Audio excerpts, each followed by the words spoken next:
Okay, so here is the Surrogacy Birth Plan webinar for 2023. And there we go. I'm going to tell you something about my co-hosts. I am Yessenia. You guys might know me from TikTok. I am a surrogacy educator, and I'm here with my two friends. I have Elizabeth, and you can introduce yourself if you would like. Hey, I am Elizabeth. I am in Dallas, Fort Worth, huge Dallas Cowboys fan. And I am a 3-time surrogate working as a case manager for SurrogateFirst. Okay, great. And this is my friend, Lisa Marie. She is also a case manager. Would you like to share some about yourself? I'm Lisa Marie. I am a previous egg donor and 4-time surrogate, and I am also a case manager with SurrogateFirst. Yes. And I reside in California. Yes. And Elizabeth and Lisa Marie know a lot about birth plans, and they are the ones that you actually would make your birth plan with if you are here at SurrogateFirst with us. So we're really happy to share this topic with you guys today. So we want to talk about first, what is a birth plan? And well, it's a well thought out birth plan, helps promote communication, understanding, and cooperation among all parties involved in the surrogacy process. Would you guys like to touch on a little bit more information about that? Sure. The main reason that we do a birth plan is for everybody to get on the same page. And that's just a big synopsis. There's a lot of topics that maybe are uncomfortable for the GC surrogate to discuss, or there's a topic that the IP might be uncomfortable discussing with the surrogate. And although that relationship might be, beautiful and wonderful and open, we like to be the liaison, and we can go over those topics one by one so everybody is on the same page. Yes. And I think it's really important because, as we said, in other agencies, not all agencies do this. And I think it's really important to break down the barriers, have open communication with everybody involved just to make it an easier process. Yeah, it can be a scary thing as a GC if you're a first-time surrogate. The birth part is, sometimes the most nerve-wracking part. Am I going to feel a connection? What's this going to be like? How are the intended parents? I want to respect their space. All of that, that's how we're going to discuss it. It doesn't have to go exactly as this birth plan. It's not a contract. You're not legally binding to anything you discuss in this. But like we said, it's just to get it all out there. Yes. Okay. And now I'm going to go to the next slide. And maybe Lisa can touch on a little about this. When should a birth plan be created? So generally, we initiate the birth plan with sending out the questions to the intended parents and also the surrogate right around 28 weeks.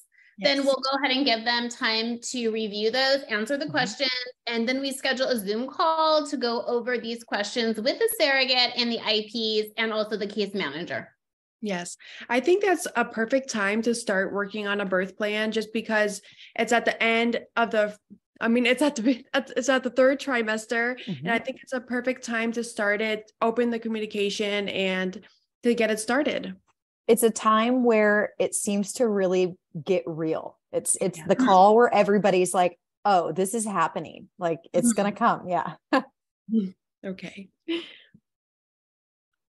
And one of the most important things that we talk about in the birth plan is who will be at the birth and all the different things. So we always say that the support person for the surrogate is the number one person that should be a priority, and whoever the surrogate is comfortable with.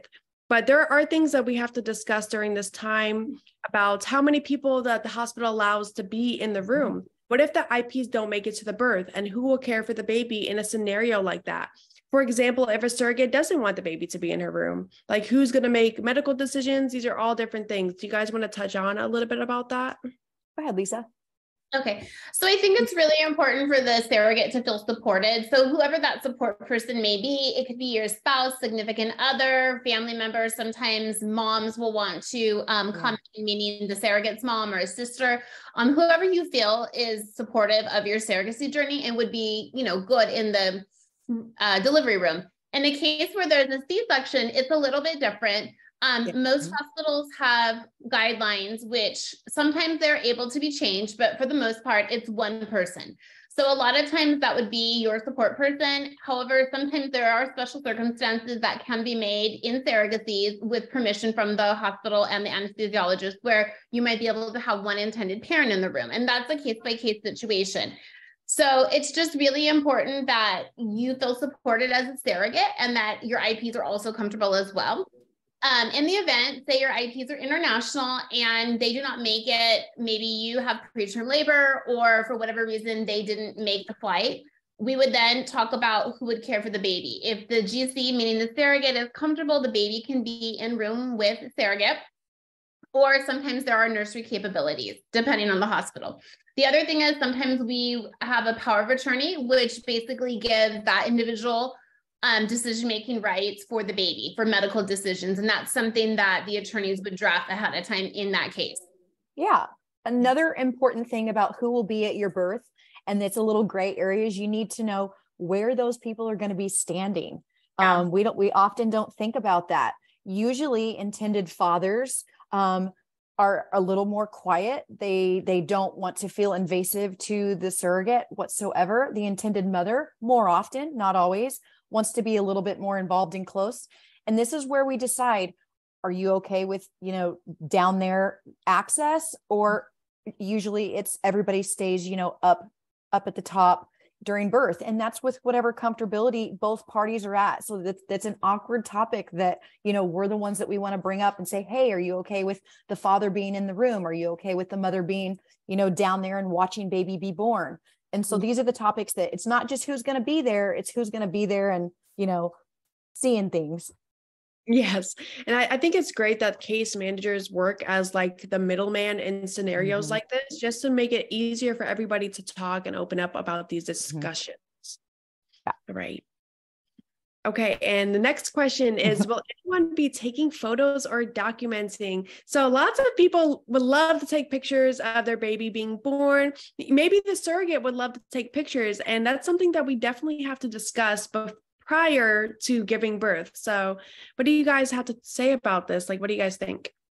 I'll start on this one. So the photography can be a huge debacle because it's, if the surrogate wants some photos of her birth, she's allowed to that. The first thing we need to know is this birth going to be private or is this going to be shareable? Meaning, would she be able to then share these on her own social media?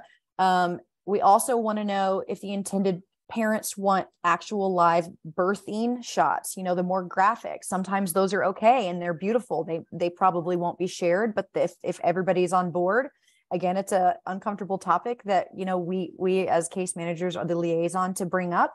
And then if you don't want it, many times I have had intended parents tell me, no, we don't want any pictures. We don't want her to feel uncomfortable. We don't want any pictures. And I say, my advice always is, hey, I know you don't think you want any photos.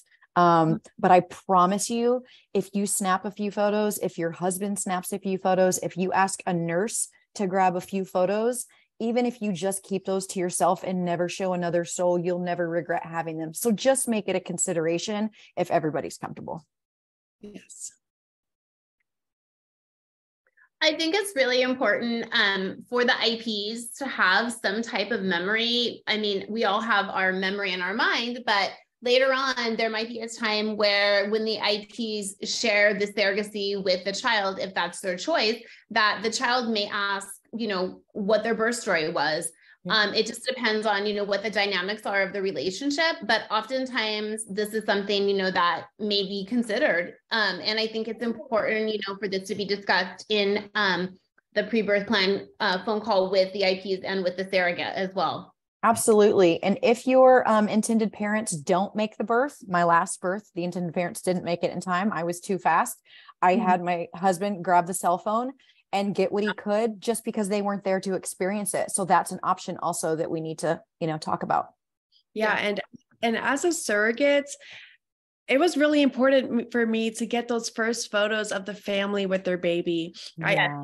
I was sneaking videos, sneaking photos, and they were so grateful that I got the first for them to see. The first moment the baby going into their arms is just something so special. And I'm glad we got to document it. Absolutely.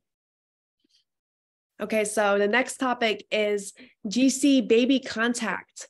So this is a iffy discussion because some people, believe it or not, would not want the surrogate to hold their baby after birth.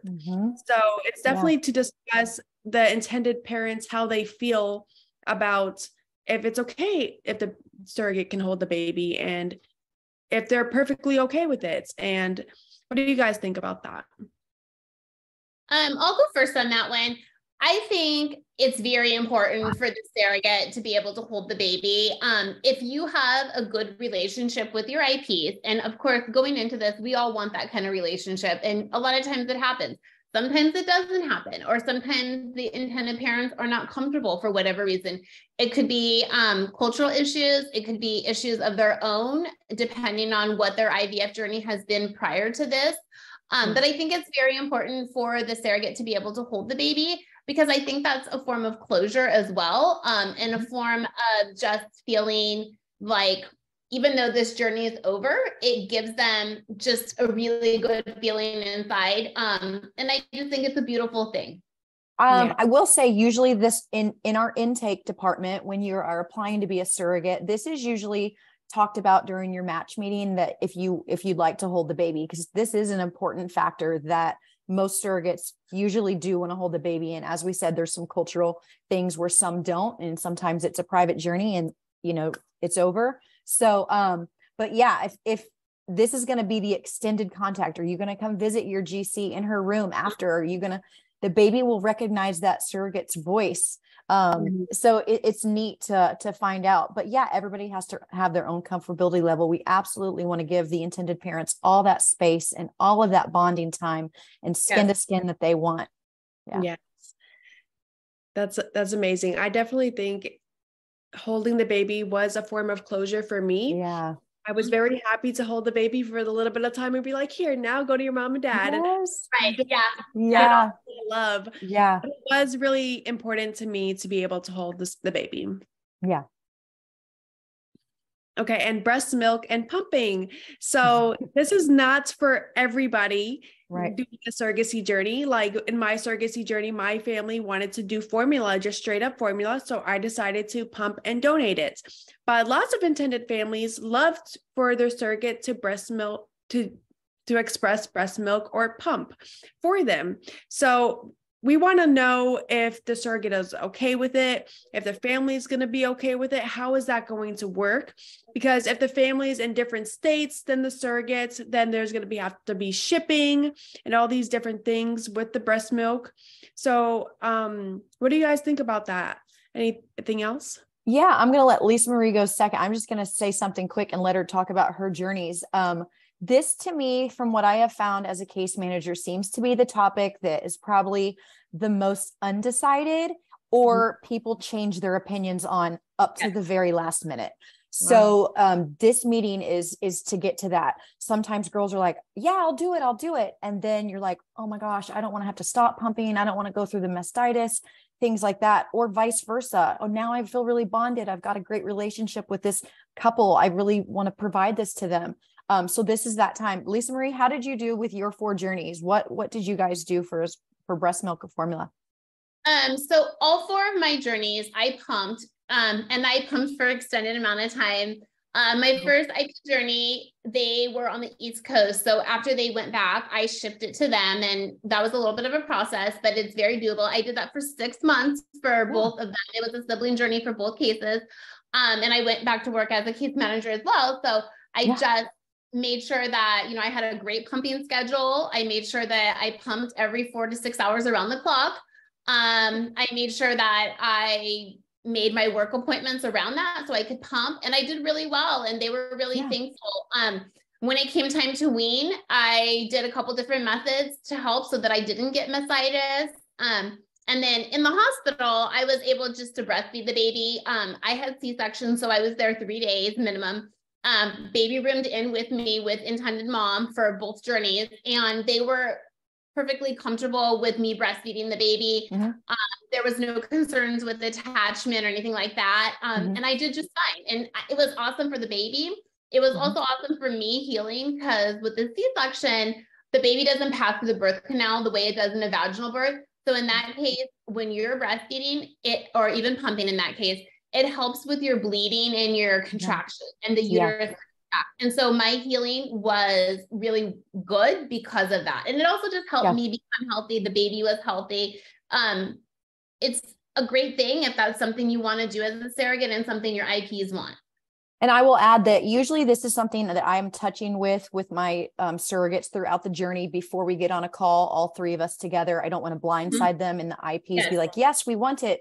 And then I already know that the surrogate might have not felt comfortable, or, you know, nursing can feel very intimate to some people. Pumping feels distant and still helping, and nursing can feel very intimate. So we don't ever want you to feel like you are obligated. This is something that is very important, that this is your decision as a surrogate. This is your body.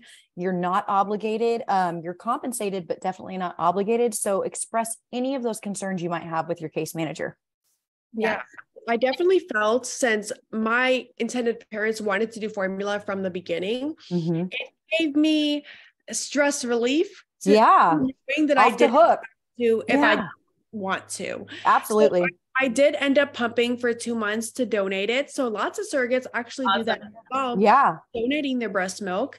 And when I was done, and I didn't feel like I had to. So that was absolutely on everything. Yeah.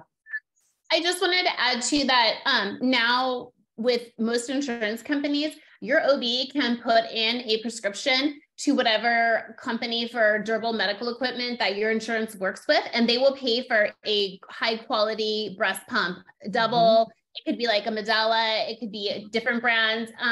And then also they have lactation support in the hospital. So it's really important that if you are pumping and, you know, maybe you might not have so much success in your own pregnancies, it's great to have the lactation specialist come in the hospital when you're there and meet with you and give you advice, because if you're using the wrong equipment to pump with, you may not be as successful. And then there's also tons of lactation support that you can get through your insurance company afterwards. So if you do have any complications, that's not always a reason to quit if you're still wanting to do it. You know, I encourage you to reach out and get that support, because those services are covered through your insurance. Absolutely.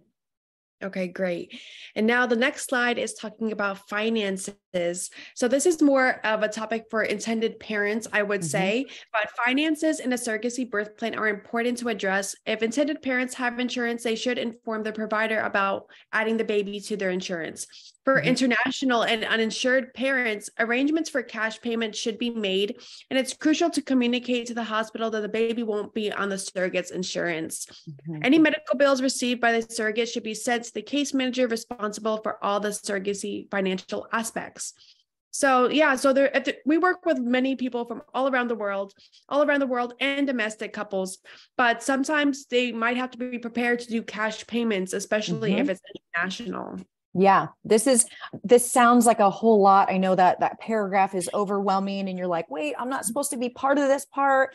You know, intended parents, it's even overwhelming to them. This is where your case manager handles all of this. We will walk you step by step. We're going to remind you 15 times. We're going to be in contact with the social worker as well as the case manager at the hospital and remind them we're sending the birth plan, we're sending the GSA, the contract, in order to let them know, hey, this baby is separate. And you know what? Surrogacy has become so popular in the last few years. I haven't had a social worker who's not familiar with the process at any hospital recently. Yes. That's great. Yeah. And most social workers are very helpful. They're usually very excited to work with surrogate cases. Oh, yeah. They're happy, you know, to hear that there's an agency involved, because that's extra support. And it also helps them at the hospital. The fact that we go over a birth plan is also very helpful. And most social workers that I've spoken to over the years are very excited to know that as an agency, we've had that conversation with the surrogate and the IPs. You know, absolutely. That would make it so awkward at the hospital and put the hospital in a situation where they have no idea what's going on, or, you know, not knowing what wishes are, you know, if there are any special circumstances to consider. Yes. Okay. Oops. Okay, so I just made a short version of our checklist for surrogates and intended parents. So a few things on the surrogate birth checklist is your agency birth plan. I think it's important to bring agency contact information just in case you need it, registrations for the birth, insurance cards, clothing, toiletries, postpartum needs. This is just a short list of the things that we provide to you at SurrogateFirst. We do hand out checklists to everybody that has a journey with us, so you'll be prepared with all of these items. And some things for the intended parents is your agency birth plan, agency contact information, legal documents, including your pre-birth order, insurance information for the baby, car seat, super important. And this are just a few things. Super important. You got to take your baby home. Yeah. Oops. And some questions that we discussed in the meeting. Sorry, give me 1 second.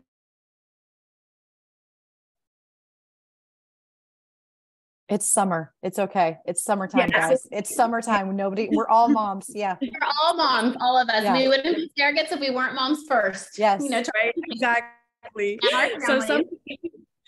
Oh my God, my kids are so crazy. Some questions discussed during the birth plan meeting. So we talked about some of these already, but this is for the intended parents. Have you decided a baby or the baby's name? When do the intended parents plan on coming to the birth? How long will the intended parents stay in town? Mm-hmm. In the event you are not able to make it to the birth, are you okay with the baby staying with the surrogate until you arrive, or do you prefer the baby going into the nursery? Who will do skin to skin with the baby? Do you have a pre-birth order ready? You have to bring it to your delivery. And are you requesting delayed cord clamping or using a cord blood service? So what do you guys think? Anything about these? Go ahead, Lisa. I think it's really important to have the discussion of when the parents plan to be there, especially in international cases. We want to make sure that you don't miss your baby's birth. There's so much preparation involved through surrogacy, whether it's emotional and financial, and we want to make sure that you're there and that you have that experience, with that delivery in the delivery room for your child. So we want to talk about, when you purchase your flight, is it flexible? I mean, in the event the surrogate starts, going into labor, not at say 40 weeks, maybe it's 38 weeks, are you going to be able to change your flight? If you're not here, do you have anyone local, who like a family member, a friend who you'd want, to be there in your place? If not, how about, starting a POA, which would be drafted through the attorneys? Or do you want your surrogate to care for the baby and make medical decisions in the event that, you may not arrive for say 24 hours after the birth? What else do you think?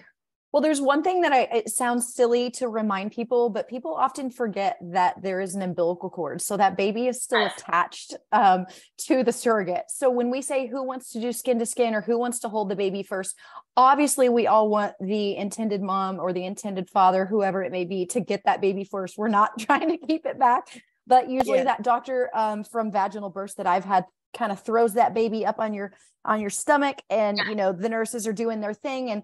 And I just like to remind my intended parents of, hey, we're getting that baby to you. I promise, if we're going to cut the cord, don't forget he or she is still attached. So it's just a little reminder that skin to skin's coming. Yes, that's really sweet. Yeah, because actually when I was in labor, my intended mother didn't know what skin to skin was. Yeah. And because I put on the board like no skin to skin with me, because I wanted her to do skin to skin with her own baby. And at the beginning, she was like, oh, the baby can do skin to skin with you. And I'm like, okay, we're going to see. And then the baby came out and she got to do skin to skin. I did explain to her what it was and how important it was. And I was really happy she got to do skin to skin with her baby though. It's awesome. Yeah. It's awesome. I think it's really important too. Sometimes IPs, because they're not familiar with what the setting is in the delivery room, I think it's also important, for them to have that bonding time with the baby, especially in the case of like an intended mom. Her maternal instincts will usually kick in the delivery room. And because she's not had the ability to carry that baby, it's good for her to have that special time and bonding. And the other thing is, I always let the IPs know, even if, they're two males, who are the parents, wear a button down shirt, wear like a hoodie that has great tip. The baby in here, or, you can open it up and the baby's here, because we want baby to be on your chest, whether you're male or female, we want baby to feel your skin, to smell your smell and hear your voice, because that's going to help you bond with your baby. Absolutely. Great tip. Great tip.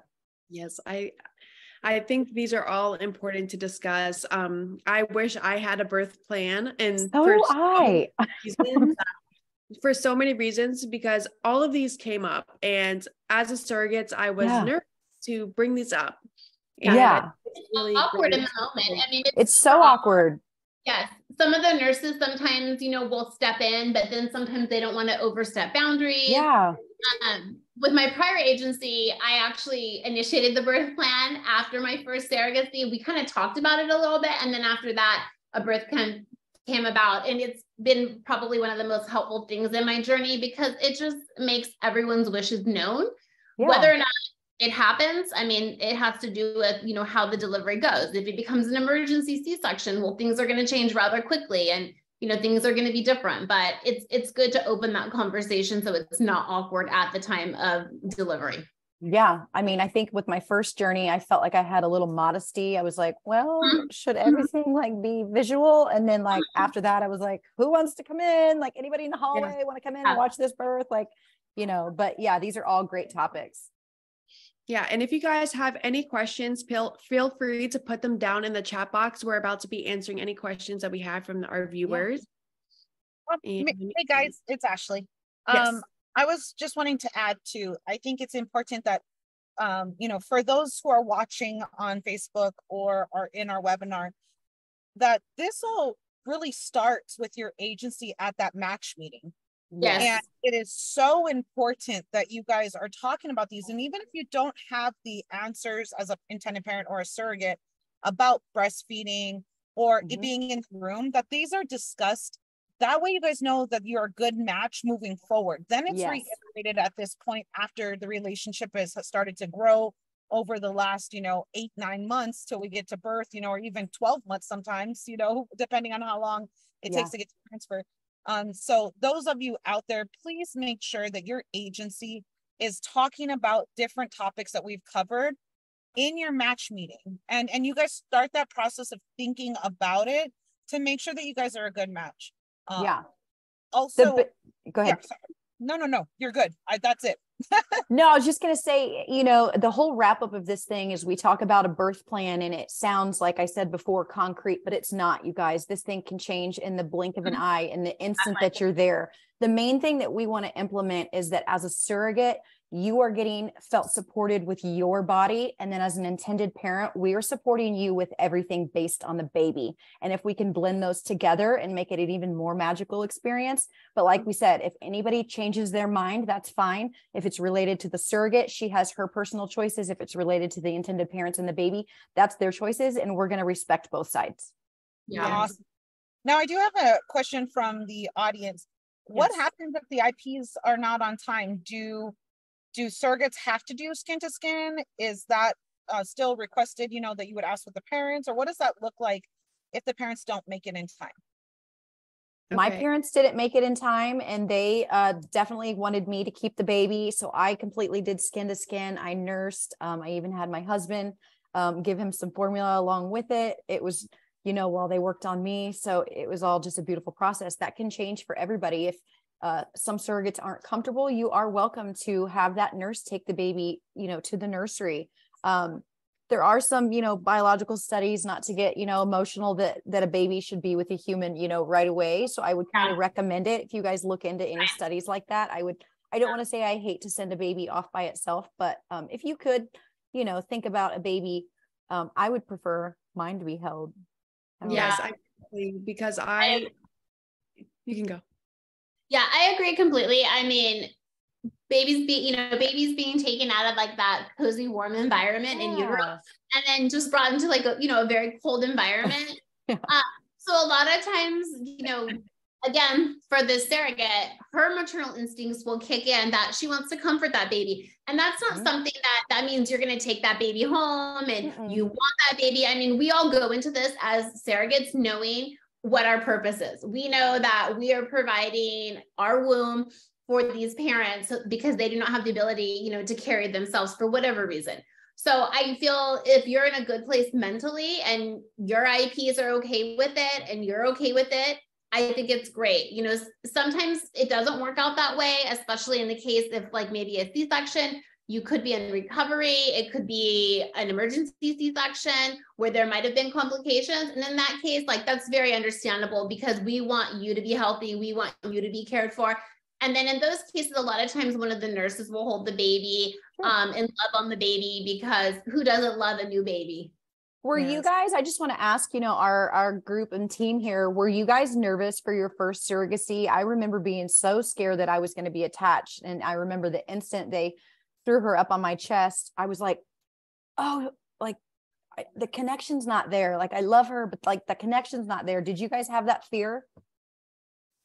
I didn't, because I felt like, and maybe my situation's a little different because I was an egg donor prior. So I felt like it was a different situation for me. Even in my egg donor experience, I felt like that wasn't something that my husband and I had created. Therefore, it was not a sibling to my children. It wasn't part of our family. And also in my case as a surrogate, I came in with the mentality knowing that this baby belonged to the IPs. I cared for the baby and I love the baby, and I still have a relationship with all 4 of them, a very close relationship, but I didn't have that same feelings that I had for my own children. How about you, Yessenia? Yes, I feel the same exact way. I also was an egg donor previous to my surrogacy journey. And I had love and care for the baby, but I was so happy to hold him and give him to his family. I always tell people always asked me about the emotional aspect to everything, but I was like, I'm doing it for the family. I'm doing the best part. Yeah. That's the moment.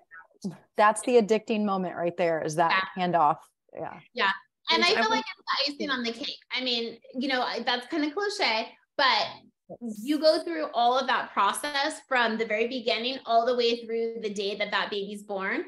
And it's kind of like the aha moment of why you are a surrogate. And then that becomes the second surrogacy, the third, and the fourth. Every time. Every time, maybe 5. I don't know. Yeah.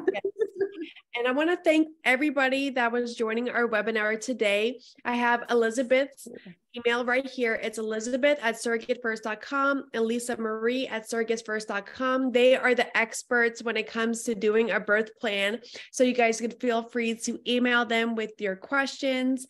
And I'm really happy you guys all joined us here today to discuss this topic. Definitely create a birth plan. It's so important. And do you guys have any closing messages for our audience? I can't wait to have you guys in our journeys. Yeah, if you guys have any questions, regardless if you come over to Surrogate First, of course we want you to. And we have awesome case managers, but if you don't, you can reach out to me at any time with any surrogate related questions, even egg donor questions, Elizabeth as well. Awesome. Yes. And I just want to reach out to and let you guys know just a mental health, comment at the very end. If your birth plan does not go according to plan and there are complications or the relationship dissolves with the parents right before. Yes. Please understand that it is acceptable for you to have mourning and sadness and different feelings. You need to reach out to your mental health professionals, to your agency, to your coordinators. Yes. We are all here to support you. I had 4 journeys, 3 with the same family, but my one with another family dissolved to the point of having to cut off communication during labor because they became verbally abusive. They were not in the hospital. And so it's important to reach out, be vulnerable with your team. You do not have to hold it together. Even if the journey goes beautiful and you have this amazing relationship with the parents, there is a mourning of this closing of this season in your life. So please reach out to your coordinators.